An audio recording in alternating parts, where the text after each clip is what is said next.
All right, everybody, here we come. Can you guys hear me? Yeah. Hello. Excellent. Well, welcome to all of our amazing guests, and thank you to everybody who is joining us online.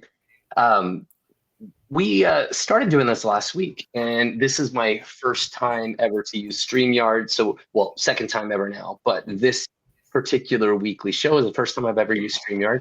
I'm getting accustomed to it, and I thank you guys. If you see anything bumpy while we're here, my apologies. We're going to get better as we go. But quick comment on the format. This is really kind of back when I was a blogger working with ERE and SourceCon. I used to do a weekly hangout, and it was my favorite time of the week to connect with practitioners.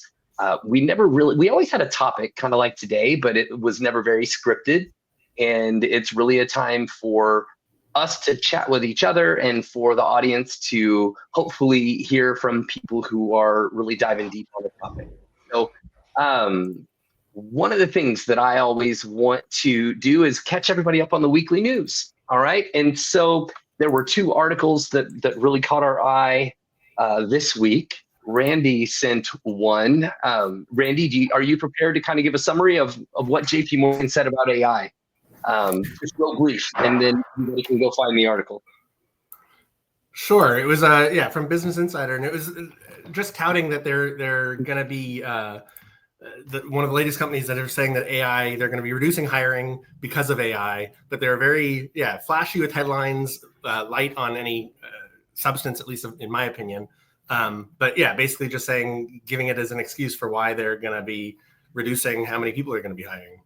Yep, and I don't think that's a surprise to anyone. Yeah, it's not a surprise to anyone, but I do think it's interesting when the largest companies in the world start putting it out there, right? It is proving that they're experimenting, feeling good about it, and ready to make those kind of bold statements. So the other thing that anyone in talent acquisition probably saw, and this was really bouncing around for months on HR blogs, but it actually hit CNN this week. You may want to look up the Workday AI hiring bias lawsuit. So this is a big one. So Derek Mobley, a Black man over 40 with anxiety and depression, alleges he was rejected from over 100 jobs due to Workday's AI screening tools, discriminating based on age, race, and disability.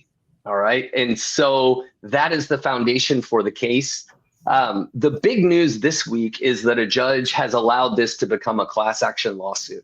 Right. And so there's so much to read, and it's really kind of difficult to have an opinion on it yet because there's not a lot of information out in the public. But I mean, just if you pick this apart, Workday is a software tool that employers use.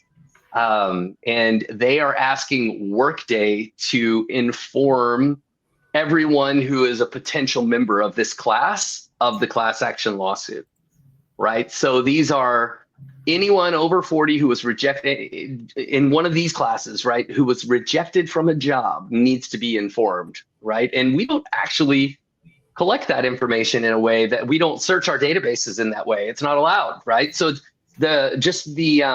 what the courts are asking Workday to do, not to mention a lot of the suit is focused on Workday as a software provider. It almost feels like you're suing a car manufacturer for somebody driving drunk, right? So it'll be interesting to see how this shakes out. Not to mention the AI algorithms that sort and filter people in Workday are, in my opinion, as a person who knows the systems that they have embedded, are pretty defensible, right? So anyway, if there's anything going on for talent acquisition that's going to be interesting to follow, that's it. I don't want to take a lot of time on it today because, like I said, there's so much to read and get caught up on, and none of us are quite, I think, the experts yet to really weigh in on it. But it'll be interesting to see how this shakes out and who is deemed at fault. So Workday, Mobley versus Workday, if you want to start setting your reminders so that you can get the updated articles as things change there. So anyway, That said, we advertised today that we were going to talk about talent intelligence. Talent intelligence is not something that I would claim to be an expert in. And for that reason, I'm super excited with who we've got on the Hangout today. So I'm going to let everybody kind of go around, introduce themselves. And if you could talk about kind of your path into what we're calling talent intelligence, right? And then Amy Beth and Randy, who are deeper in the talent intelligence movement than I am, have put together kind of some topics they want to walk through. And then Marlique is an expert the three of us are excited to have join us today. So I'm going to hand it over to Amy Beth and let you kind of start running with it. Thanks, Jeremy. Hi, everybody. Amy Beth Quinn. I have spent a couple of decades in the talent acquisition space. A lot of that has been dedicated to doing research, talent sourcing, I guess, some forms of talent intelligence. The way that I think about this, I think might be a little bit different from some other folks. We can get into that in a little bit. I live in the middle of Tennessee on a farm with a little bit of property, and I am excited to be here today to talk about this topic that is near and dear to my heart. I'm going to pass this over to Marlika. Go ahead and introduce yourself. Thank you. Thank you so much, Amy Beth. Well, thank you so much for having me. I'm very excited to be here. So for the ones who don't know me yet, my name is Marlika. I was just calculating in my head while Amy Beth was talking. I think this year would be my 10th year in the talent intelligence space. So I think that's really nice. I fell in love with talent intelligence during my time at Philips, where my boss at the time, Alan and Toby, were setting up talent intelligence. And I was doing a research project for them. And I thought, oh my God, this is so cool. How can we connect all those dots together? And that was my first study was about Japan. So people who study Japan, they can relate to that. And I just fell in love. I moved to Amazon. I'm now part of Amazon Store's Global Talent Intelligence team. And we do a lot of research into the external labor markets. I'm responsible for India, Asia, and Latin. So all kinds of questions that are coming from those areas so are up in my alley. What more? I'm from the Netherlands, very tiny town in the south, and I'm very happy to be here. So I'm handing it back over.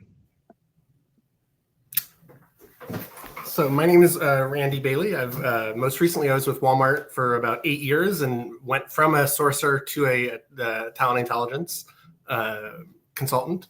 And yeah, just love connecting the dots of helping the organization be more data driven and bringing data to where previously there probably was not much to help make better decisions. Jeremy, you're muted too. Dang it, I'm getting faster. All right, so yeah, my name's Jeremy Roberts. Just my background, and I started in recruiting a long time ago, 25 years maybe, and grew up on the executive search and agency side, and then transitioned into corporate in like 2008 or 9. And then briefly was the editor of SourceCon, so really, well, 3 years.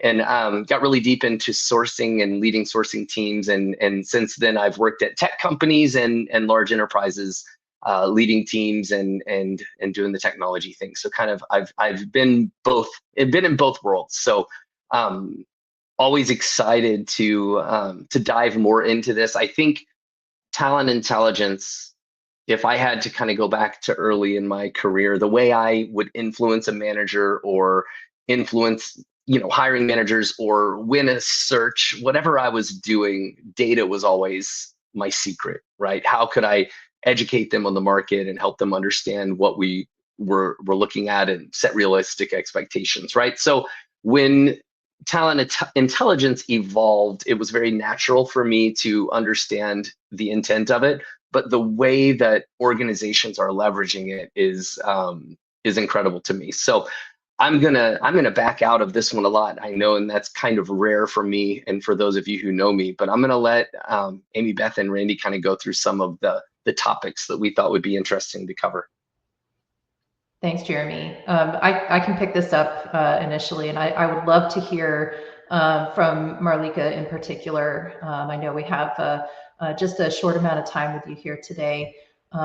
When we're talking about talent intelligence, I think everybody kind of has their own thoughts on what this entails, and who executes on this type of work, and ultimately like who your end users or your customers or clients are for this. So I would love to hear from you, who you view as kind of your customers with talent intelligence work, and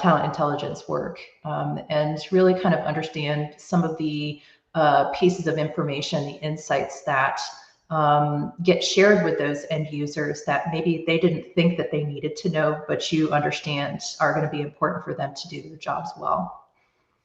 Okay, so I hope I remember all those questions correctly. Otherwise, you need to remind me of one of them. I think, at least for me currently, TA is our biggest customer. That also has to do with where we are organizational place. We're placed within talent acquisition. But I think the majority of questions are mainly coming from HR, the business, and TA. But we will always partner up with TA for those. I think if I look at my previous roles or a lot of people I speak to, I think the majority of us is in TA or HR at least. But it maybe is not also where we are organizational placed, to more of like what are our customers and what can we impact or not. But that is at least for now our biggest customers.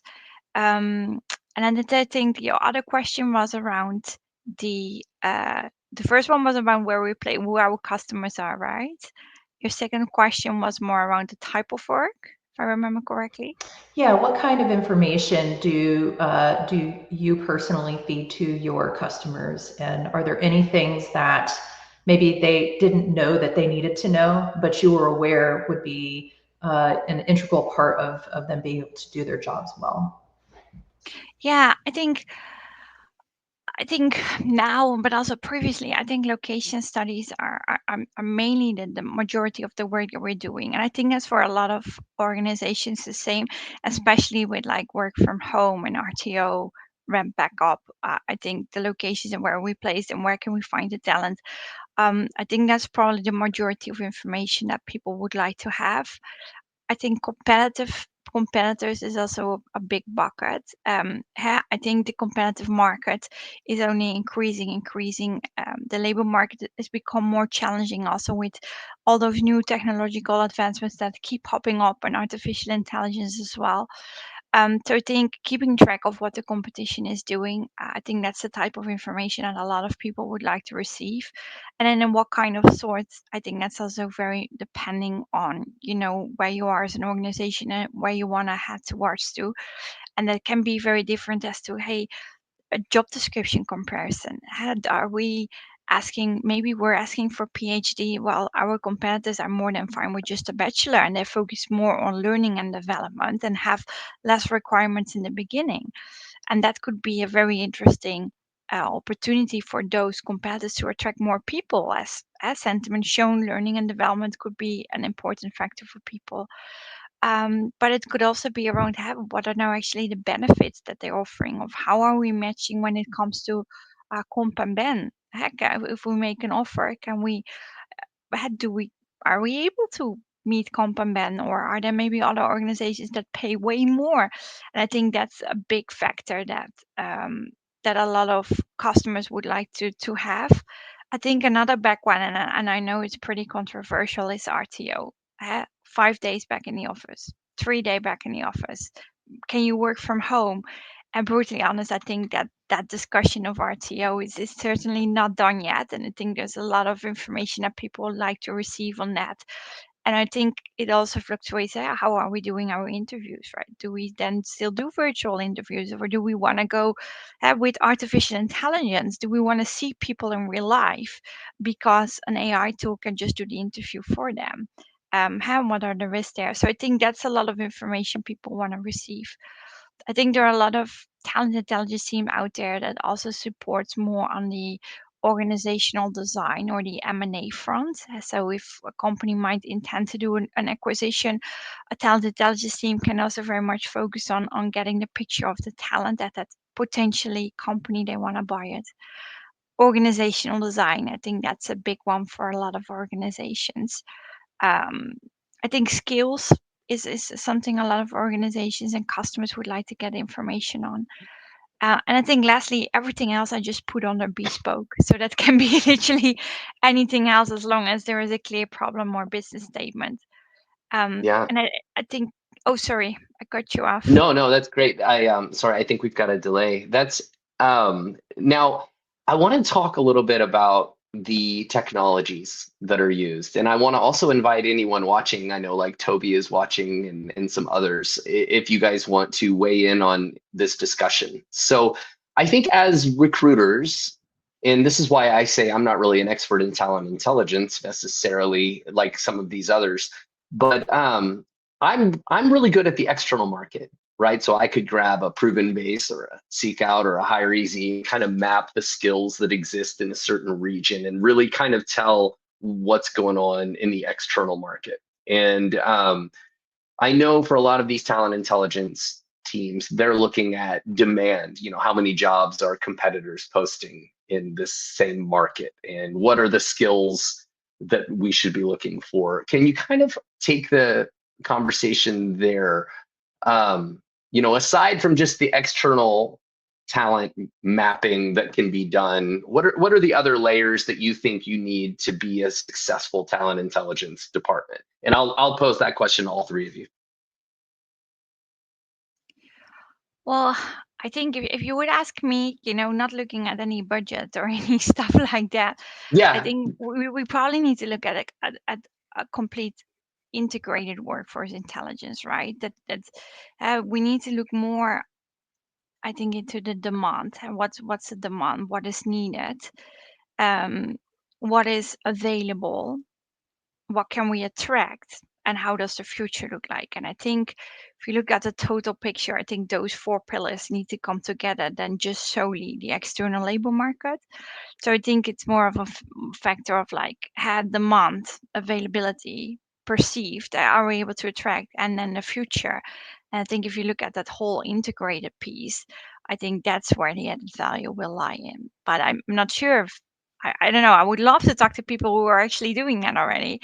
But I think that's going to be crucial. But that's just my point of view. Mm-hmm. So it's bringing together the internal demand planning of an organization with their internal skills, then the external market, and then the competitive analysis as well in the different markets is kind of a good starting ground. Jeremy, I just want to I would back up even. It's before you're looking at what you need to add, it's what are we trying to solve for? That's the number one thing I found in my experience working at Walmart was often the principal or somebody would come to us with some random and big ambiguous question that's how they were thinking about it in the moment. And my instinct is that this is human knowledge or human just instinct or what humans are going to do, but it wasn't the actual business problem that they were trying to solve. So the first challenge or first thing that I had to do as a consultant was be able to peel back the onion to get to what the business problem is. And then it becomes more obvious what information you're going to want to include in that. I think that's where the art will come in is what's the right information to help tell the story or disprove that, like whether the hypothesis is X, whether it's right or wrong, you need to find data that's either going to back it up or say, well, maybe that's not quite right. We need to go in a different direction. So there's as much advising. They could be asking you for information based on false assumptions, right? So you need to back up even more to make sure. Sometimes, yeah. That was the number one thing I found. And then the direction you go in, whether, like Marlene said, from all the different types, how you're going to solve the problem. There's a question that arose recently that I was involved with, and the person was looking for a data point to make her data, or I guess her report pop. And my response to that was, we don't need, like, if the whatever your results are really, really small, your search is probably not broad enough. And if it's so huge, then like you're probably not searching for the right thing. You need to be more focused. And it was a big aha for me. My aha from this was we don't talk enough about what you're putting together for your search. In my opinion, this wasn't a talent intelligence question so far. Like for this example, and I don't want to call the person out at all, but it was a big aha. I wouldn't have gone down a talent, like I wouldn't have put a report to this together for this. I would have wanted to have a conversation with the hiring manager and like be a talent advisor and say, this isn't about talent. Like to me, the talent intelligence, there's going to be a story to tell. But if it's so small, then there's not a story. It's like, why are we so focused on whatever this one skill was when we need to be searching more holistically? And that should have been where, in my opinion, where I would have taken that conversation and not even had a talent intelligence conversation yet. Randy, I'm glad you brought that up. I think a lot of times, particularly for TA professionals, we tend to put the cart before the horse and start tossing out what resources and tools need to be leveraged without even fully defining what the issue is. And even further from that, why are we asking that question? Why are we experiencing that issue? And what is the plan to take action on the results of whatever it is that we discover? Because if we're just doing research for research's sake, then it's wasted time, right? We need to figure out what the issue is. We need to understand why perhaps we might be experiencing that particular challenge. And we need to understand, what are your plans to actually do something with whatever information comes out of this intelligence work once we get to the other side of this. And then at that point, we can make smarter decisions about what tools and resources would be the best to leverage in this situation. It's going to be different every time. For one project, you might use this set of tools. For another project, you might use a completely different set of tools, or you might mix and mingle some of those. I think, some of the things that you listed out as pieces of information that your end users or your customers are interested in is a good kind of starting point. Particularly if you're just trying to set up a TI function, what are some of the pieces of information that would help you to get further along in the work that you're doing, or to get to the end results that you're looking for a little bit faster? And then we can have conversations about tools. This also, I think, helps you to set you up for maybe getting some budget. Most of these functions start with no budget and very few tools, right? It's an idea somebody had or some information that somebody collected that others said, ooh, that's really valuable. Can we do that more? Can we scale that up? Can we, maybe get this information on a more regular basis? So a lot of this is just, it's finding the right starting point and making sure that you're not wasting your effort and spinning your wheels for information that nobody's going to do anything with. They're just interested in knowing. I think that's spot on. And I think always when I have a call and someone says, oh, it would be so nice to have, I have like all these alarm bells ringing. I'm like, okay, they don't have a problem statement. There's no problem. So usually when I have an intake call, I take quite a lot of time with an intake call, ask a lot of questions, and then the feasibility study. And then I can even decide to take on a project, yes or no. And there needs to be sponsorship as well. So there needs to be senior level sponsorship. And I think that's important to make sure we work on things that really matter and add value. And I think, Amy, back to your point, that will also show you and help you show the added value of a talent intelligence team.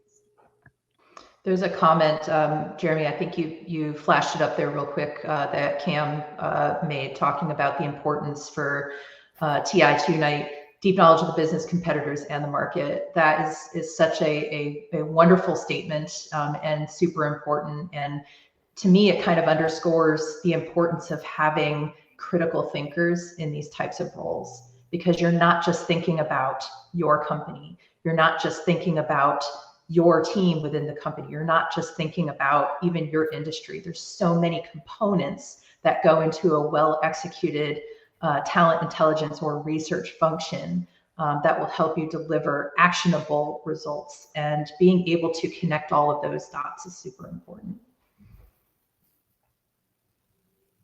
One of the things that I have often struggled with, as the leader of SourceCon, I saw this a lot, and then I still see it. But when there are economic cycles, the sourcing team is oftentimes the first to go, right? They build it up and then it's like taken apart quickly when things kind of retract, which to me is ridiculous, because if a certain blend of sourcing and recruiting works to fill jobs better and provide a better candidate experience, then you should flex and scale the entire team at the same rate. But that is a different meeting. Now, my question is, how do you keep a talent intelligence function intact during economic downturns and changes in the market? What is it that is adding value to the business that keeps these teams intact? And I know, for example, the team you're with, Marlika, has been there a bit, right? And there are several other organizations who have created these teams and maintained them. And then there are others that think it's a great idea, but they don't survive a new leader coming in and looking at things, right? What is it that is making the ones stick that are sticking? And Toby, others who are on the chat, feel free to weigh in as well. So you mean like sticking from a TI team or a TI leader, or both? A TI team, right? Like what are they doing to provide value to senior leaders so that they're not on the chopping block as the economy changes, right? What value are they giving? I think, at least for me, it's kind of like a balance between reactive and proactive consultancy work to leaders to make sure they understand exactly everything what's going on. I think a lot of leaders, they know the things that they know, but I think it's important that they also be aware of the things they're not aware of yet. And I think that's where the future piece or the early warning threat detection comes in helpful as well. And I think that's where a lot of talent intelligence teams can add the added value to make sure that, the leaders, they stick in there and they keep on going.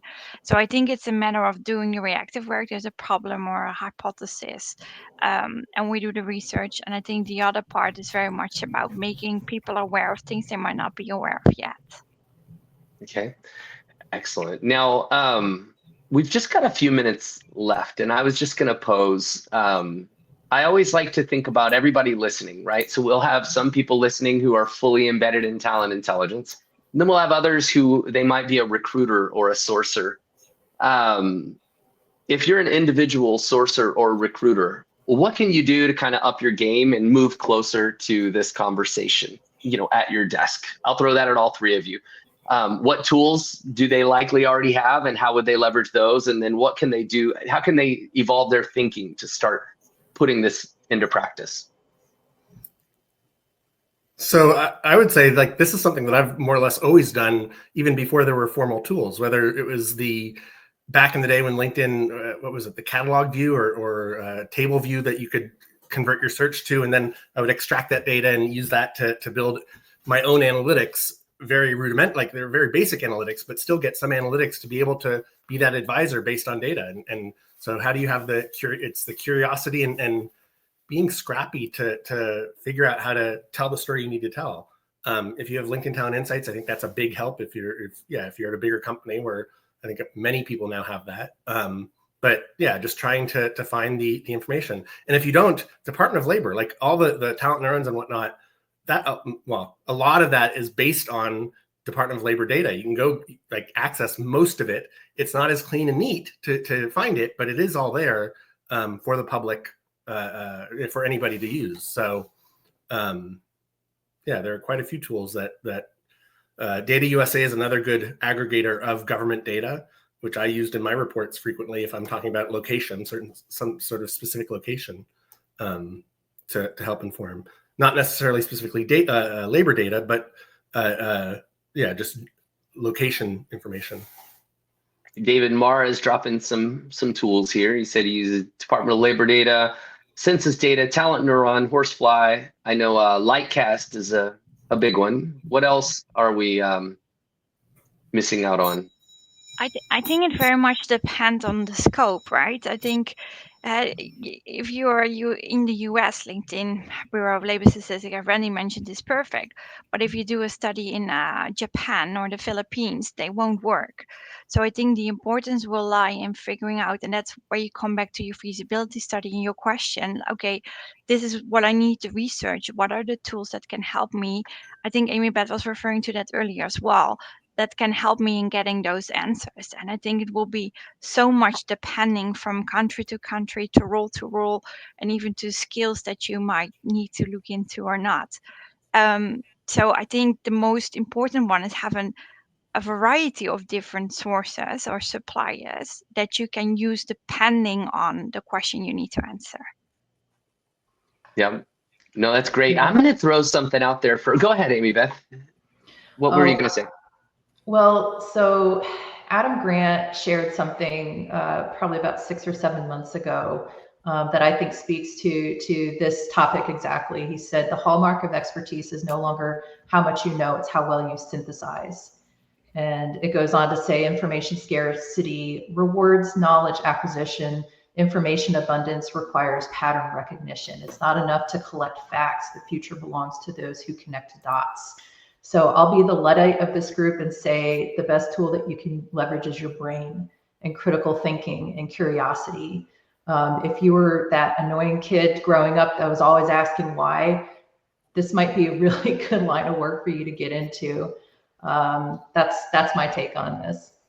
No, that's excellent. And then Toby, just for those of you who are not a member, the Talent Intelligence Collective is a group online where they collect a lot of information like this and share it. It's been a really great community where they share very openly with each other and kind of help each other through these same questions. Now, one thing I just want to throw out there for anybody developing product, and this is a very random thing, but one of the most annoying things to me is a talent intelligence group says, okay, let's hire these roles in this market because we did our research and we show that there are this many people there, right? But the tools that they used were very big picture.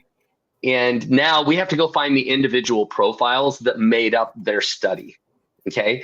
Now, there are other tools that provide market data and are really good to sort based on skills that basically, if a talent intelligence team is using those, they could just share the searches that they did with the recruiting team and all of the underlying profiles are visible, right? So that was such a great, once I got our talent intelligence team, they were using tools that just aggregated data and gave big picture numbers. And I'm like, that's cool.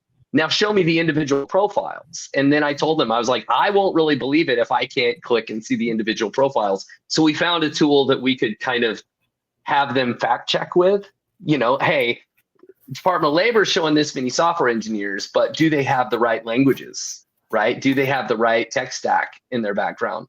And being able to do that was a game changer for our sourcing team, because if they sold an executive on a plan and a location and a job family, then we actually had the actionable list that we could go after, as opposed to just TI said these people exist. Now go find them, fill in the blanks, right? Jeremy, I'd go a little bit, actually a step further. To me, this is about just building credibility in general. And one of the things that with our team at Walmart that I tried to start doing is, and I did it as much so that I could go find the information again, but every search, if we reference some data point, just like in college, and trying to give your bibliography or referencing where it was from, but also including the actual search so that I could just click on it and go get that search again, and somebody else could see what I did. Because, hey, I'm not all knowing. It's possible that I made a mistake. This is how I was thinking about it in the moment. And often when I'd come back to it next time, I'd say, wait, I don't agree with myself from 6 weeks ago. I've learned something since then, and I want to do the search slightly differently. That's also part of it. Like, to me, there's not, it's usually not one right answer. This is what, in that moment, that's how I'm thinking about it. But next time, even I might think about it differently. Like and challenge myself. So putting that into each report so that it was easy for others to go and see what I did. But also I did it as much for myself, because I wouldn't remember exactly how I searched for it a week later or a day later, let alone weeks or even further. All right, you guys, I'm going to give us one final prompt. And this one came from the great Shally Steckerl. He commented to Amy Beth yesterday. Your focus on talent intelligence is spot on. It's fascinating how much data can reshape our understanding of workforce dynamics. In your experience, what's the most surprising insight you've gained from leveraging talent intelligence in sourcing? That's a tough question. Does anybody have an example of something that surprised them? You know, once you went through these layers of research, we may not, but I'll be happy to start, but it's not a. Oh, go ahead. Randy, why don't we let Marlika go, because I know she has to hop off here in just a minute. Yep, sure. Oh, wow. Okay, thank you. Yeah, I think for me, the most important thing is recruiters. You know, I think we've always done the data, but the data is one side of the story. And I think if we match the data with the experience of recruiters that are actually recruiting on the ground, I think that's when it becomes the most powerful. And I always tell a story about, I was once doing a study into Washington for a certain role. And in the US for a certain role. And when I was doing the research, Washington, DC came out as like the top location. But when I actually spoke to the recruiters on the ground, they said it won't be possible because all those people have a certain security clearance. If they would move to the company I was working for at that time, they would lose that security clearance, making us less attractive to join. And that was for me like the moment where I thought, okay, data is one thing, but the human insights had the partnership that I need to build with TA. I think that's where the power lies, and that is multi-phase. It's like valuing my data with recruiters, hearing their experience in the market, but also making sure we're a true partnership, that we work together in that whole hiring strategy. And I think that's for me the most important one. that's a great insight, because yeah, it might look like you could hire all these people, but nobody who's gone through that top secret process is excited to just go somewhere for 2 years and lose it, you know? So yeah, that's a great point. Yeah, and thank you so much for having me. I'm sorry I need Yeah, to thank jump you. off early, but thank you so much for having me, everyone. Thank you for being here. Say your full name. You didn't put it on your profile. Say your full name so people can connect with you. It's Marlika Pols. Pols, everybody, if you want to find her on POLS. LinkedIn. Thank you for joining us today. Thank you. Bye, everyone. Bye. So yeah, I was going to say something slightly, similar, but in a different way. What I was going to talk about, it's not any one data point or whatever that was an aha. To me, it's these little ahas about how I think about solving the problem, like the consulting experience, or peeling back the onion to taking that consultative approach to actually figure out the business problem. To me, those are the big ahas. Or like the example I just used of documenting and footnoting what my search is so that I can do it again. Those were the big ahas for me of just how I go about my search so that it's repeatable and you can challenge it. And because yeah, I welcome that kind of feedback to make myself better and the whatever search is better in the future. If somebody says, oh wait, this isn't quite right, or this is completely wrong, why? And let's figure out, and so we can do it better next time. Those are the big ahas that I've had. Yeah. I think one of my favorite ahas has occurred in multiple places, and it's kind of a group aha with business partners, and helping them to understand that your product or service competitors aren't always going to be your talent competitors, and quite often are not actually talent competitors. So, you know, for example, when we're talking about corporate functions, your product competitors generally aren't going to be competitors for corporate functions like finance or HR, or even in a lot of cases, marketing. When you're talking about product competitors, those are more likely going to be talent competitors for very specialized roles. And that's also where you can start to spot patterns and help your businesses understand, you know, where you need to build versus buy talent. If you have very specialized skill needs, that might be your opportunity to, you know, to go out and recruit very experienced individuals. Whereas if you've got, you know, other roles where, you know, it's a very kind of a niche thing for your business, that might be opportunities to hire people at the ground level and train them internally. That's also where your businesses can partner with your early in career functions. And, you know, there's just a lot of different places that intelligence work can lead to But again, it goes back to asking the right questions.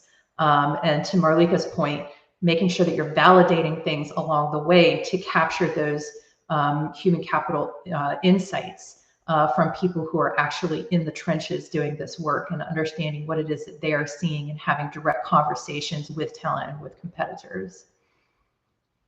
Absolutely. Well, I'm not adding to it. You guys just killed it. So we'll, you guys, thank you so much. We're about 40 minutes in, and so we are going to wrap for the day. We don't have a topic yet for next week. So if anybody has a topic that they would love for us to assemble a group of people to talk about, we're going to keep going. So we're having fun. So my name is Jeremy Roberts. I'm with Heiser Talent, which is a consultancy, and you know, we can help solve all kinds of problems. So I think Randy and Amy Beth are very passionate about the topic we talked about today. So if you have anything like that your organization is wanting to talk through, they would both love to chat with you about that. And we all look forward to seeing you again soon. Any closing comments, you guys? Thank you guys for being here with us. Have a wonderful holiday weekend. Absolutely. Thank you all. I need to